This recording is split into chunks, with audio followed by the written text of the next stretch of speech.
Welcome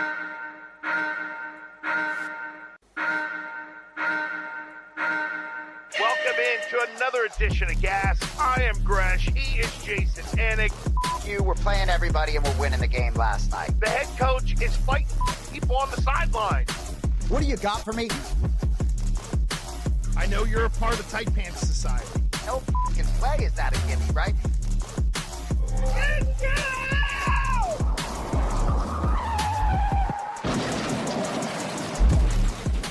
Welcome into a pre-Super Bowl edition of Gas. I am Gresh, coming from you from the planet fucking Hoth. And Jason Anik is feeling good, nice and easy down in sunny Florida. How you doing, brother? Oh, sunshine and rainbows down in South Florida. But Andrew Gresh III. The New England fucking Patriots, man. I'll tell you, I want to scream and yell. I have a dirty boxing event this weekend coming up, and last dirty boxing event, I didn't have a voice because I was sick, so I'm afraid to lose my voice. My enthusiasm is being curbed right now. I'm so fucking fired up, man. They punched their ticket. Haters gonna hate. Boston in the Super Bowl, bitches. Well, some would say, hey, Jason Anik, you were one of them last week, picking the Broncos and all that stuff. I know there may be some people who have a little bit of confusion on the mind of Jason Anik and all this. Well, no, I mean, the result of close football games has nothing to do. It's not as if some of the things I predicted were all outrageous. I think there's a lot to get into with this game, Gresh. Yes. I'm not trying to paint it with a Broncos lens, but I do think the starting quarterback actually really did matter in a game where using your feet might have been able to help. I've never seen a game quite like that. I'll let you start us out. Hey, so here's one of the things that are kind of irking me, like the logo or the mantra for this team is all we got, all we need. Jay, shouldn't it really be we find a way? Because that is the New England Patriots this year. Okay, so people were bitching they had a soft schedule. So they were punking teams by 20, right? Everybody goes tits up for freaking Myles Garrett. 5 sacks and they lose by 21, right? It doesn't really matter. Great stats, who cares? And then everybody's bitching about, well, the soft schedule. Okay, fine. If that soft schedule got them a crack at 3 alleged big boys that everybody loved. So, Jay, all these assholes out here are either moving the goalposts to say, well, there weren't really that many good teams, or look who was hurt, this, that, or the other. It's as simple as this. For 3 playoff games against 3 really good defenses and one in Houston that was supposed to be sent from Jesus Christ himself, they have won those 3 games. And they've done it in different ways, and they've done it ugly, and they've done it with, you know what, not caving into analytics or any BS like that. You know what the head coach did? He managed it the way smart head coaches do, like Bill Belichick. That's why he's got 5 rings he can put on one hand and another one he can put on his dick if he wants to, because he's got so many Super Bowl rings. It's really aggravating the shit out of me, Jay, that people are still screaming about the soft schedule. Look at what they've done the last 3 weeks, and they have not played great and still won these games. That has to tell you something about this football team, and I'm just sick of it. I'll admit the schedule was soft, but you know what? At the end of the day, they got a crack at 3 big boys, and they found a way to beat them all. So everybody needs to just STFU. I agree with everything you said, and I love that you approached it from that standpoint and the words you chose, getting a crack at the big boys, because that's exactly what happened. And look, maybe had the Patriots played a little better football in the 3 postseason games, people would be giving them more love. Drake Maye did allude to maybe the fact they didn't play their best football, but we talked early on this season, you brought it up with the Browns game, there's a margin for error with this team. The disrespect is unbelievable. I think there is some Boston hate, right? It's the 15th straight conference championship game with Kansas City and New England. So for me, it becomes like laugh out loud rather than get mad, because my focus as a Patriots fan does immediately shift to if they can realize a championship.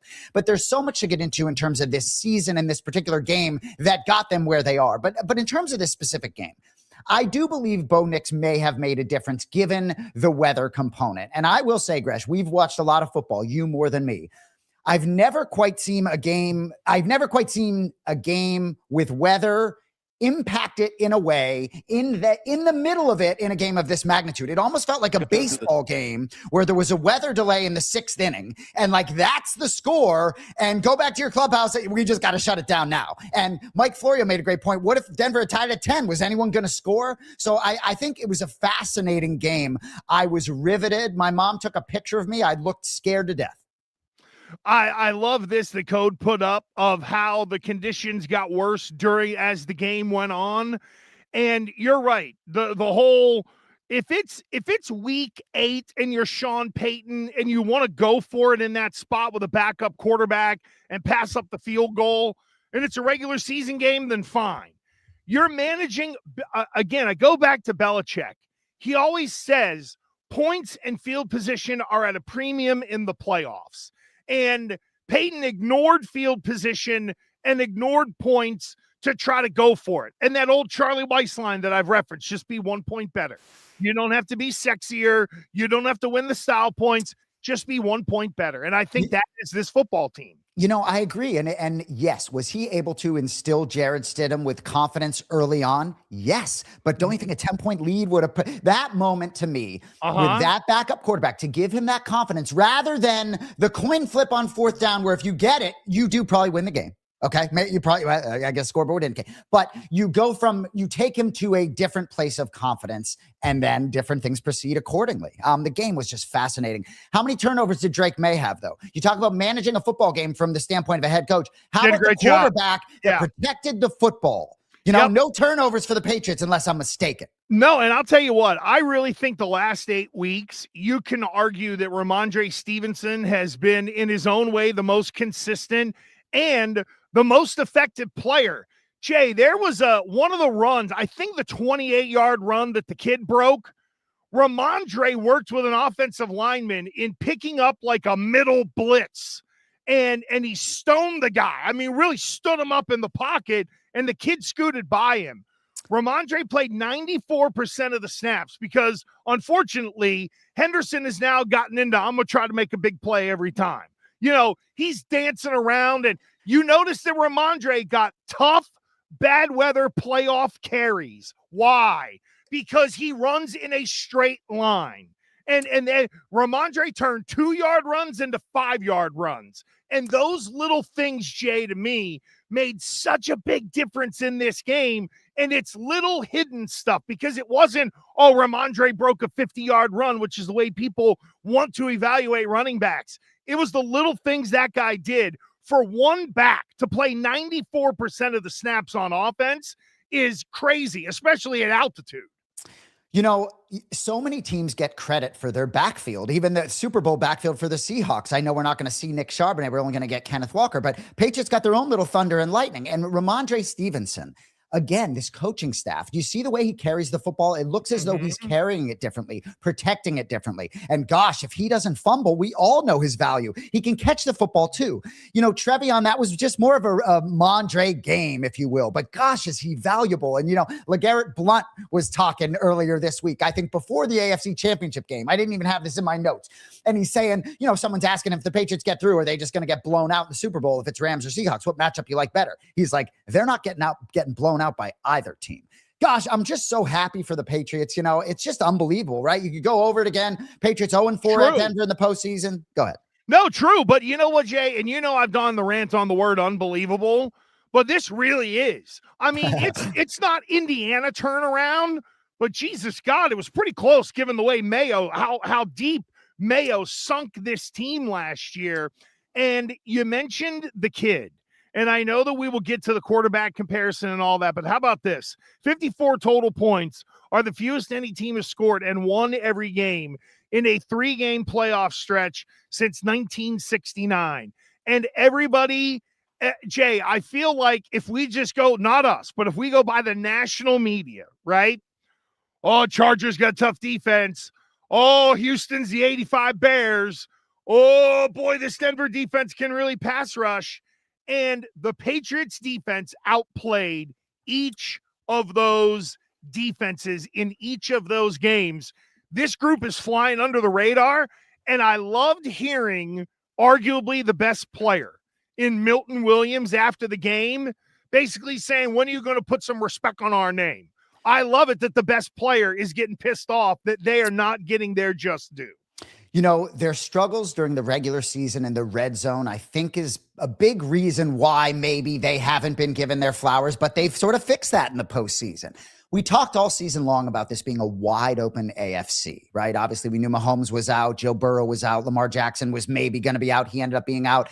So that makes me very happy that in a year where it was wide open, the Patriots maximized their opportunity and put themselves in a position to perhaps win a championship. And if Seattle ends up being too tough for them, I do think this bodes well for the future. I talked about Cole Kmet in Chicago, talking about, it's hard to get back there. Caleb Williams, Ben Johnson, very excited, hard to get back there. But I think this is an enormous step for the Patriots. And I'm glad, given a lot of the struggles in the postseason, they're going to have another opportunity to gain experience with Super Bowl week and all that brings. Well, and this is where Vrabel is worth his weight in gold, in my opinion, okay? Now, number one, I do think some of these coaches, it's the whole, well, if you're not analyticing, then, you're not up with the Joneses or anything like that. I couldn't disagree more. Vrabel had the confidence in himself to coach that fourth quarter the way he did. Yep. Behringer wasn't killing it, right? The wind was pulling that ball out of bounds every time. Behringer was not killing it. You're right. No, and you know what? And it didn't deter Vrabel at all. Even though he knew it was going to be 3 yards and a cloud of dust and then maybe we're going to punt, he was managing field position and clock and weather, which is what the head coach has to manage. To me, it was brilliant stuff. And now, Jay, when you look at this roster, not a lot of guys who have been there and done that like Vrabel has. This is where Mike Vrabel's Super Bowl experience combined with understanding when to give these young dum-dums 10 minutes on their phone and shit like that. This is where Vrabel's worth his weight in gold. They know today is the day where you get flights, you get tickets. This is really, this is the way Zolak described it to me once. He goes, this day before you start game planning is the bullshit day. Meaning, does Uncle Chucky want to fly in from, Seattle or whatever to go to the game or something like that? You handle all of your particulars, all of your BS, and then you got to, what you can practice, and I think Vrabel's going to do this, or at least this is my hunch. Halftime, Jay. If you've ever been to a Super Bowl, yeah. If you're in if the Anik brothers are in the stands having a pint and watching Katy Perry, it's a great time. If you're a football player and you stop down for 35 minutes and then you got to crank it back up at Super Bowl level again, that's tough to do. And that's where I think Vrabel, those are among the things that Mike Vrabel learned in being in Super Bowls that he can help his football team manage and get prepared for. Great stuff there. I want to stay a little bit on this Broncos game and ask you a couple questions. Yeah, please do. We got to unpack this. So the Jarrett Stidham, and I really like Jarrett Stidham. I followed him because he was a Patriots draft pick and maybe the successor to Tom Brady. So we know him somewhat well. Just so many unique circumstances where Peyton wants him to be the backup in Denver. So does Vrabel this season in New England. McDaniels brings him with him to Vegas, right? But ultimately that turnover, I'm just sort of curious your take on that turnover from Stidham and how much do you put that on him and the moment maybe being too big for him having not played for 2 years? Yeah, I think Sean Payton had pretty high expectations for Stidham, as a lot of coaches would. But that's a panic and an inexperienced move from Stidham. And look, in the second half in particular, the Patriots really heated him up. It felt like all they wanted to do with the pressure was speed up his process, right? We hear about quarterbacks all the time. Can they speed up their process when the blitz comes? And the good ones are, Tom Brady is like laughing at the blitzer before he blitzes and he throws it. That's an extreme level. But can you operate while everything is sped up? And I thought Stidham did a really poor job of that in New England, did a great job of speeding him up. And I felt early that's where Sean Payton was going to be able to try to make Stidham comfortable. Like I even said on TV before the game, I expect the first 15 to go Denver's way, meaning I thought they were going to go down and get a first drive touchdown. They didn't, but ultimately they did score, and it was a McDaniels play to a tight end in the corner of the end zone. And then after that, New England was like, F it, we're just going to hit him. And then when the weather started to change and everybody got conservative, it made it easier for New England to kind of, and that's where those points would have mattered, Jay. You think about it, if Denver's up 10-0, even if New England scores the touchdown, and then great job by the kid to slide down and give Borregales a chance at the field goal at the end of the half. That was a really good play. That was a great play. Great play by Drake Maye and understanding it. And Vrabel was right there to the ref with the timeout. They were both in sync on that play. You go in up 10-7 versus tied at 7 where Borregales missed a kick. You know what I mean? Exactly. You're feeling very, very different in that moment. And I thought New England still had the momentum, and then it really led to the defense speeding up Stidham. No, I put it on him, Jay. He's not a starting caliber quarterback in the NFL. Yeah, well, and I think unfortunately that's the opportunity that might have given him that opportunity next year or not. And I think it's going to be or not. Malik Willis, go get Malik Willis, any of you teams. But a couple more things from this that I want to get to. So the Patriots have had great success when they bring pressure and blitz, and they didn't do a lot of this, as maybe doing it more in the postseason than the regular season. And so that, I think they have had trouble getting pressure with 4. And I think that bringing pressure in the right spots and they're disguising their coverages has been outstanding. And I will be interested to see if they can do some similar things to Sam Darnold. Another point I want to make. Interestingly enough, you talk about Vrabel and how he managed this game. If there was ever a game that you actually coach not to lose, this was what it was with a 10-7 lead, right? And I think that was appropriate in a lot of ways when they were like, we're going to run it 3 times and punt. Because the only way to lose this game is to have something fluky happen where we fuck around and some fluke play, right? So I thought that was just brilliant overall. But also, I think the Patriots get no credit, like you're saying, right? How about the way they began the third quarter? Before that weather, when they kicked that field goal to go up 10-7, 5 minutes and 32 seconds left in the third quarter. That was enormous. That, so yes, you could say that game after that was, like a baseball game. All right, we're calling it in the 6th inning. But what they did in that first 8-9 minutes, punch their fucking ticket. 100%. And then in the fourth quarter, the ability to close it out where it wasn't the typical, let's go 9 minutes in running the ball and maybe kick a field goal. But still, they handled the ball properly. And I thought Vrabel's coaching in the fourth quarter was it was magnificent and ballsy at the same time. I agree. Because, Jay, it's so counterintuitive to the way all of these, offensive high-flying coaches want to do it. It's like, I got third down in the snow. I can hit him with a trick play or a play action. No, New England used it before it got really bad, and it worked for them. And then Vrabel, because here's what it is, Jay, to me. It's Vrabel telling the other coaches, hey, this is how we're going to play this. It's the whole, right now, I kind of don't give a shit what you think. This is what I think is best, and this is what I want you to do. And McDaniels managed it well. Kerr, the D coordinator, managed it well. I thought it was just in an era where we just want to bow down and fillet all of these offensive, offensive juggernaut and analytic-minded people. It really took a set of balls for Mike Vrabel, because if it blows up on him, then it's the coach was too conservative. He took the ball out of the hands, and you're answering questions to your owner. And that's where Robert Kraft enabling Mike Vrabel to do what he needs to do in a situation like that on the road, fourth quarter AFC title game. He didn't care. He didn't care other than managing those 15 minutes as best as he could.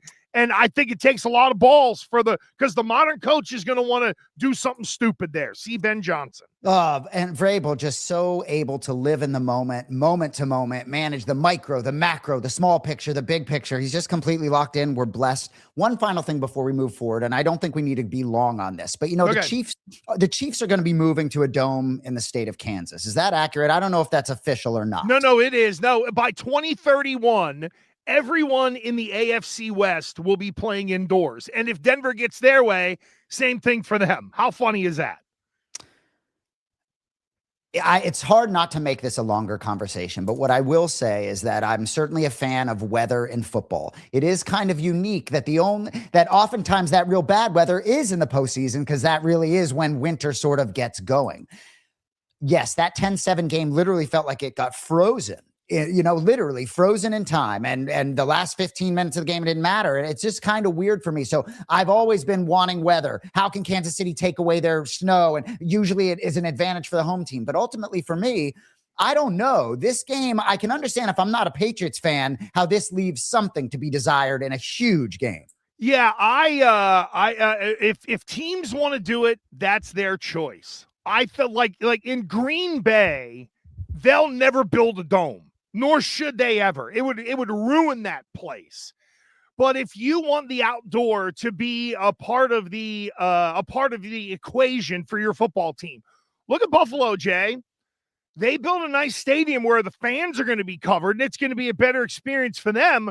But the field is still uncovered, and the elements can still be a part of the factor there in Buffalo. So I really do think it's kind of team to team.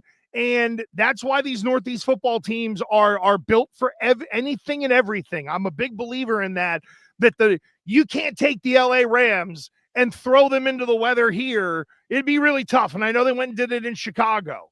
But man, oh man, it's tough on everybody. And I love that you build a Northeast football team. I think in building a Northeast football team, they can play in anything. You want to play in the dome? That's easy for us. Exactly. You want to come play in the snow? Yeah. That's what I'm hoping for Drake in the bowl. Like, the Patriots now get a fucking nice weather game. Let's fucking go, boys. Do what you can do. You know what? You're right. And we were pumping up earlier Ramondre, but, Henderson may end up being a big factor in this game because there isn't the outdoor element that you really have to worry about.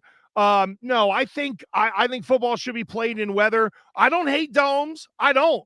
I just love being around or rooting for a football team that is built really for the outside, and they can make the real easy transition to play inside now. I just love it. I think it's a big advantage for us to come. Now, just real quick, here's what's crazy. And our producer, Cody Merrow, ended up getting like 20 inches of snow in New Hampshire. We got like 17 here.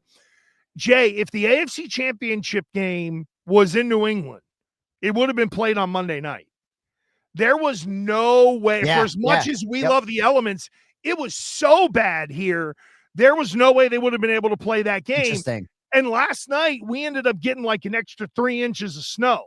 So snow probably still would have been a factor if they played that game. If they did like a traditional Monday Night Football, maybe kicked it off at 7:00 so that you gave people some time to, plow out of their houses and to be able to get down to Gillette.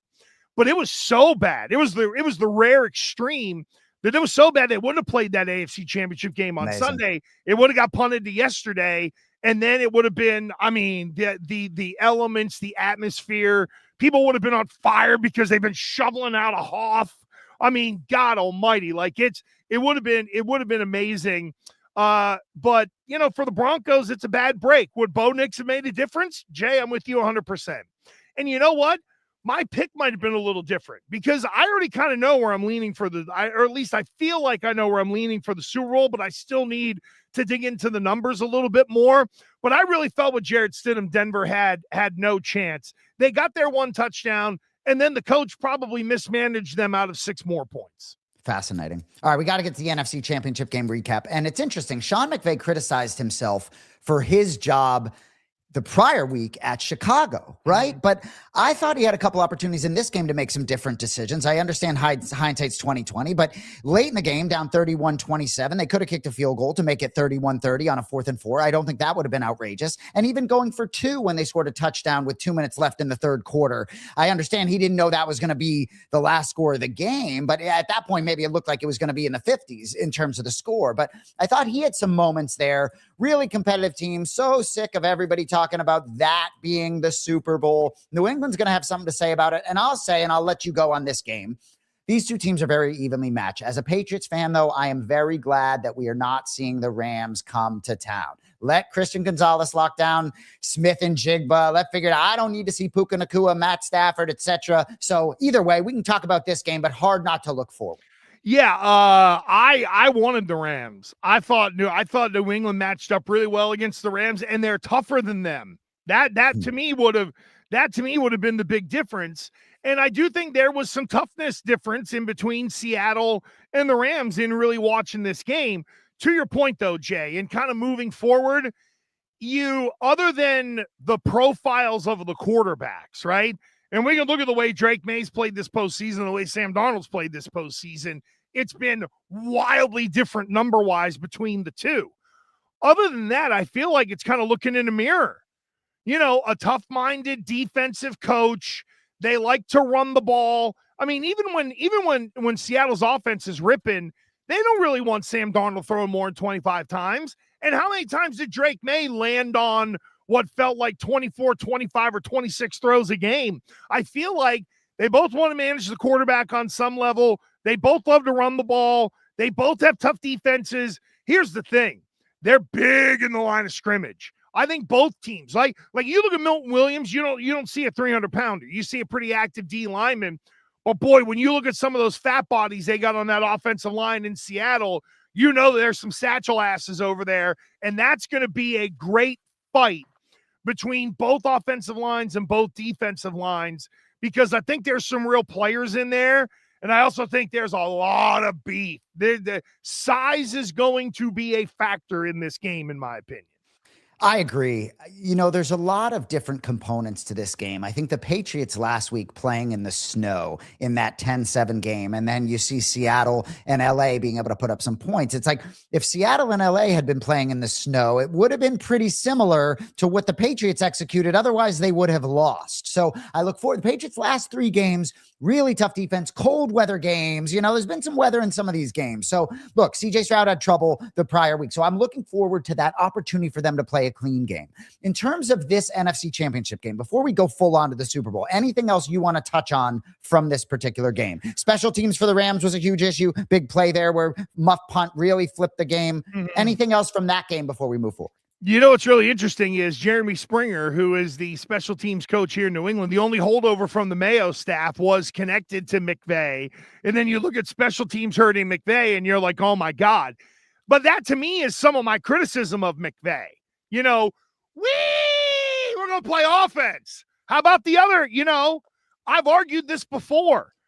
Bill Belichick went to Tom Brady, defensive mind to an offensive guy, and flipped things around on the board and opened Brady's mind up to thinking differently about football. I don't think Sean McVay went to Aaron Donald and said, hey, I'm going to help you be a great defensive lineman and blah, blah, blah. I think that guy forgets about the other parts of the game because he wants to just, he wants to cream all over himself in what offensive play he can draw up that doesn't work whenever they need to go for 2. But anyway, I know I'm kind of ranting on McVay again. I understand it. I got a lot of respect for this guy, Mike McDonald, on the other side. I just think Seattle was tougher than the Rams. I really do. I mean, it's fair. And Darnold is playing at a level that, boy, I can't believe what I'm about to say. I almost threw up, but no. Sam Darnold's played like Tom Brady for 2 weeks. Right. It's so interesting because we do revere Kevin O'Connell, and he liked Sam Darnold, but he didn't love him. And he didn't love him enough to think that he could take him to the promised land as he believes J.J. McCarthy can. And I agreed with him in this summer. So did you and I. We think Darnold, we would have thought Darnold maybe would go backwards, right? But a really good fucking situation in Seattle, and professional sports are oftentimes about situations. And I think it's given him a huge confidence boost. I think he's crossed over a plateau in terms of his confidence, where I think having that year with O'Connell and now having this with a team around him that can support him, he can fuck up and they can still win. I think he's operating from a very confident place, and he is very dangerous. Number 3 overall pick, just like Drake Maye. I think it's fascinating. For me, when I look at this game, it's really about that line matchup, the Patriots defensive line versus that Seattle offensive line. And can they get to Darnold? And can they, I hate to say it, but have him seeing ghosts and maybe getting him a little off his spot. But I tell you what, for me, Zach Charbonnet being out, believe it or not, big. Well, but you know what? I actually think, in a way, Kenneth Walker is playing at such an elite level. It reminds me a little bit in Detroit, where it's almost like you don't even want David Montgomery to have carries sometimes. You want Jahmyr Gibbs taking everything. And I think for the Patriots, they might have been able to take care of Charbonnet inside, but Kenneth Walker run all over the place. So for me, there's a little bit of that lack of balance that scares me, because the Kenneth Walker matchup against that Patriots defense scares me. He is operating at a high end right now. Yeah, I have a lot of confidence that New England will at least be able to force the run to the edges. Milton Williams, now I know this is pass rush. Milton Williams had 8 pressures on Championship Sunday and had a pass rush win rate of 28%. I think those guys will do. Milton Williams, when Milton Williams is out there, Christian Barmore is a different player. And I think that's where they handle the run. My worry, if the run game gets going, is the middle level, the second level, right? I know the safeties can come up and play the run, but are these linebackers? I mean, can Spillane, if you're hurt, just go sit down. Seriously. You hate Spillane. I do. I don't think he's a great linebacker. I mean, you know what he is? He's rah-rah black eye paint guy. That's funny. You've like soured me on him. He gets hurt. My mom's like, oh no. I'm like, it's not a big deal. Gresh doesn't like him. Yeah, it's Spillane, right? Like, he's in and out all the time, but man, oh man, I hope we don't come away from this one saying, boy, New England's got to take that 31st pick and make sure they go get, a badass linebacker who can patrol that middle level. I think the D line's going to hold up really well. I do, Jay. And, Anthony Jennings and, Chason, who's done a great job rushing the passer, he's at least competitive enough in the run game on the edge to turn it inside. So you win on the interior, and if your edge guys just don't get, shit canned out to the edge and they can set it so the safeties and the corners can kind of get in there, I think there is a way to slowing down the run. It's only 5 sacks, and I know it was one less game. Maye was sacked 15 times in these playoffs. Darnold only 5. And a lot of that is controlling the run game. To your point, Jay, Seattle had run the ball representatively enough that they didn't have to let Darnold just stand back there, and they weren't in as many 3rd and longs. If there's one criticism of the Patriots offense, they've not been able to stay out of 3rd and long during this whole, post-game run. So in terms of this game, Super Bowl 49, right? Everybody asks, oh, what's your favorite Boston sports championship, right? Because we've certainly been blessed. But Super Bowl 49 against the Seattle Seahawks with the Malcolm Butler interception at the end of the game, that broke the 10-year Patriots Super Bowl drought. And the Patriots were the best team in football for 10 years and had no rings. They lost twice to the Giants in that time. So for me, that victory over Seattle is the one that always sticks out to me. I do another podcast with Tony Farmer, a Survivor podcast. He asked me last week, talking to me about the potential rematch with the Rams. And I said, Tony, I can't get the rematch with the Seahawks out of my head. So for me, that storyline, I can't wait to relive that this week. But overall for me, I like kind of playing with house money. I love being the dog. Nobody thinks the Patriots have a shot against this team. Well, they won a Super Bowl as a 14-point dog about 25 years or so ago. So why not go get it done? I think it's going to be a great game. I don't think the Patriots are going to get blown the fuck off the field. No. This will be a very competitive game. And I've even said this around him years ago. Rodney Harrison was the master of creating bullshit when it came to trying to be an underdog. It felt like that was the only way he could motivate himself was, there's 20 of 21 people who pick the Patriots to beat, someone, but the one guy who doesn't becomes the guy who speaked for them all when it came to Rodney Harrison. The one good thing about this Patriots team is all they're going to have to do is flip on TV, radio, whatever, to find the disrespect to motivate them if that's what's going to get them going. And I love it that Milton Williams is out there dominating, and then after the game, he's screaming basically, where is the respect for us? I want Big Milt to feel that way. He was a world champion last year. He's got a chance to be it again this year. And yes, the disrespect will be everywhere. It'll be easy to find. They won't have to manufacture it. And you know what, Jay? You know what this feels like? 0-1. Not as big an underdog, but it feels like 0-1. It's a we find a way football team. They're against a team that everybody loves on the other side, and the Patriots are just quiet and confident, and they're about the work and have been under Mike Vrabel, and I trust it'll be the same this week. It's very difficult to get into this tournament. It's really difficult to make it to this point. And why not? And if you seal the deal and win a championship, we can talk about the Boston Celtics in 2024, right? It gives you so much juice moving forward. You're world champions. Jaylen Brown is a NBA Finals MVP. So very natural for him to have a lot of fucking confidence going into this season and leave that team close to the top of the conference right now without Jason Tatum. And I believe if the Patriots can find a way to get this one, then without question, this era has a great chance to be multiple. But I think if you don't get this one, it can be a challenge to sort of get back. I think the Patriots getting that chip in 2001, then the down year in 2002, then back-to-back. I think getting one could vault this team. The fact that we could even be talking about vaulting this team into another era, dare I say dynastic era, is insane. No, it really is. And it's... the kid's a part of it, but man, Mike Vrabel changed everything here. He really did. It truly is amazing the impact that guy had. And you're right, Jay. If the Patriots do lose this game, you do still feel like this is the beginning of kind of 3.0. You got the right coach with the right quarterback. You've already got a team who has maybe overachieved and gone to the Super Bowl. Now you can get to work on fine tuning. Let me get a better center. Let me get a real middle linebacker. Right. I mean, Julian Edelman says they're a draft away. So, yeah. Right. I mean, arguably, and that's the thing is that, they got to be prudent in free agency. And can they cut a deal with the kid that doesn't choke them on the salary cap? That becomes the next big hurdle for New England. They're going to have to pay Gonzo. It's a good point from Cody in the chat. Yeah. He's probably going to get $135 million or whatever. And those numbers are just going up. So as soon as New England can get that extension done, I expect that they're going to, because it's going to save them a couple of bucks.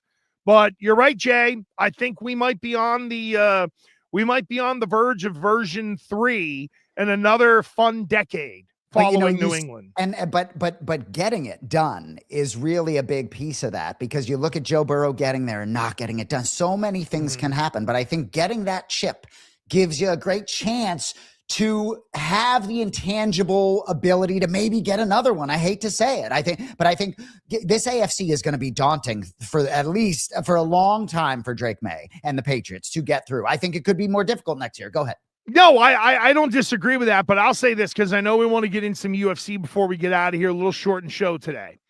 The difference between New England and some of those other teams are they're not built just around the quarterback. And even when New England was really good, it wasn't just Tom Brady, right? There were other things around the quarterback. In Buffalo, they don't have that. In Cincinnati, they don't have that. They are so quarterback dependent that if those guys don't play great, they can't win.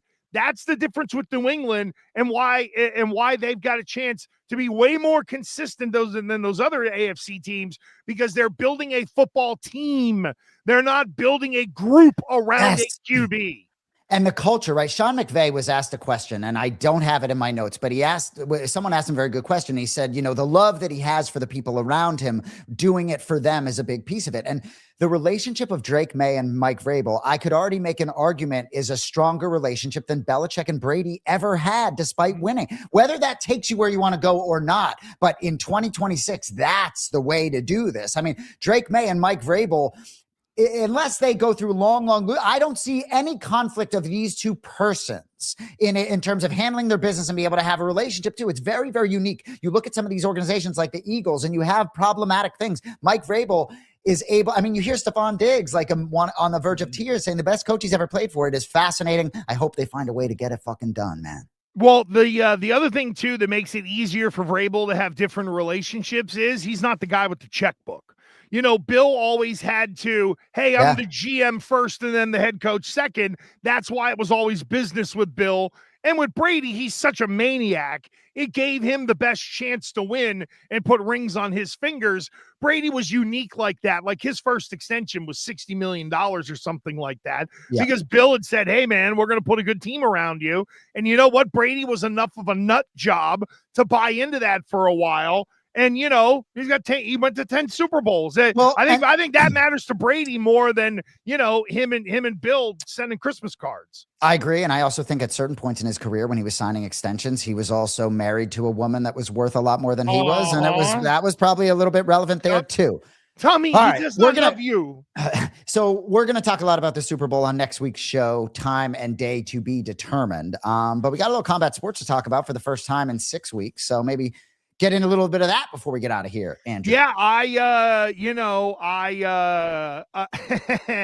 thought the crowd was very fussy. And I know that Umar Nurmagomedov does not, he's like Mike Vrabel. He doesn't care. He just wants to win, right? I get it, right? I do not understand why everyone wants to boo my cousin and my brother and Islam. We just come to stretch people. Khabib just coming in to stretch everybody. The Arnold Allen John Silva fight did not disappoint. That was a banger. That was a great fight. I missed the Silva Namajunas fight, but you know what? I was dead wrong on being on Derek Lewis. Waldo Cortez Acosta, he is ascending in the heavyweight division. Yeah. I thought that was a really impressive performance. I did think Sean O'Malley won the fight, but man, oh man, that was a lot. That was tougher sledding than I thought against Song Yadong for O'Malley. And then Pimblett, that's just a real disappointment. You're on the verge of having a chance to be a champion, and you just got pieced up by Justin Gaethje. I'm not the biggest Justin Gaethje fan, but goddamn, that was really impressive. It was. I think Pimblett's jiu-jitsu is exceptional. So I, in terms of a path to victory, I have some questions there. Certainly he was extremely tough. What was it like for you watching on Paramount Plus? You know what? I hate it. Well, first of all, ESPN did this shit as well. Can Paramount Plus, please God almighty, can you just have one link for the prelims and the main card? Because it took me a minute to figure out. I kept going to the link that it would give me, and it kicked me out because it was for the prelims. And then I went down a level and found the main card one, and then I was okay. Can for people who just like to watch the whole goddamn thing linearly, can you give me one link that I can click on, and I don't have to get kicked out and get pissed off, and my wife puts it on her phone, and then you got too many streams going because the kids are watching wherever they are. Can you just give me one link, please, Paramount Plus? Otherwise, it was fine. Change some music or whatever. Your brother was great. The broadcast crew was great. DC jerking himself off about how he looked. I mean, my God. I love it. I love that you went there. It's fucking hilarious. So we'll only have one link for you this Friday night for Dirty Boxing 5 in Houston, Texas. And I'm excited for Dirty Boxing to sort of get back on the map here, right? They're trying to do one event a month in 2026. So we already know we're going February 27th to Nashville, Tennessee, back to Nashville. So I'm excited to get this going. And, the main event, Jessica Rose Clark taking on Paula Bittencourt. That is for the bantamweight strap. So the second title, Jairzinho Rozenstruik, the Dirty Boxing heavyweight champ. So I'm excited to get to Houston. Never been to H-Town before, and see what's shaking. You know what? I have to dig up the name of a barbecue place you got to go to. Please. When I went to Houston for the Super Bowl, that would have been 03, 04, something like that, right? There's I hope it's still open, but it's literally like a house in a neighborhood. I love it. It's the craziest barbecue place, but oh my God, Jay. I went every day for a week. I mean, when we were there for this, I literally went there every day for a week. They got to know my name and know my order by the end of the week. It was fantastic. Houston's a big city. It depends on what of the three sort of faux downtowns that you're in, but I'm excited for you. I know that Dirty Boxing is expanding, and you know what? In the growing world of what we would call combat sports, let's just call it, not necessarily MMA. You have Dirty Boxing who's making inroads. You have Real American Freestyle. You have multiple jiu-jitsu leagues that are out there. Yep. The combat sport expansion has begun. It has. And the one thing that I'll say really does separate dirty boxing for me is, they say the most exciting striking league on earth, like it is, right? I love the Professional Grappling Federation. I'm a part of the broadcast team there. Certainly I love the UFC. But for my money, like this is edge of your seat. Like as a commentator, right? It's tough to get in sometimes. These fights are so fast, so quick moving. And, even this co-main event, Ben Willis, who's 4-0, all first round knockouts, has over almost 500,000 followers in the UK, going against Brendan Kelly, who's a ninja warrior, Guinness records, bodybuilder. So these guys come from different areas of life, but some people find things late, just like me and fucking broadcasting, right? So, but I think it should be a banging card, and I'm excited to sort of fill out a building. I think the Bayou Center is this guy Kelly, after he fights Willis, looks like he's going to put on a top hat and then sing some vaudeville or something for you. Yeah, he won with that mustache, dude. He won. There was a national mustache competition for natural mustaches, and he came in 3rd place nationally for that stash. There was a tag team at one point in time in WWE where the guys looked old timey and they called them the Vaudevillians. And this guy looks like a vaudevillian. It's pretty crazy. I know we got to scoot. We're both up against it, but we have a big banging Super Bowl edition of Gas coming next week. Maybe it might be Gas over. Maybe we plan to go longer because we have such a big Super Bowl preview. We'll have dirty boxing to talk about. We'll have UFC from Australia to talk about next week as well, where John Anik is maybe watching us sitting in an airport waiting to get down under. Yeah. By the way, John trying to get from Vegas to Australia has been an absolute nightmare. Dude, going to spend a lot of time in the airport. Much love if you're watching Johnny. Thank you, Gresh. All right, brother. We got to go. We'll see you later. Great job, Cody Merrow. See you next week on Gas.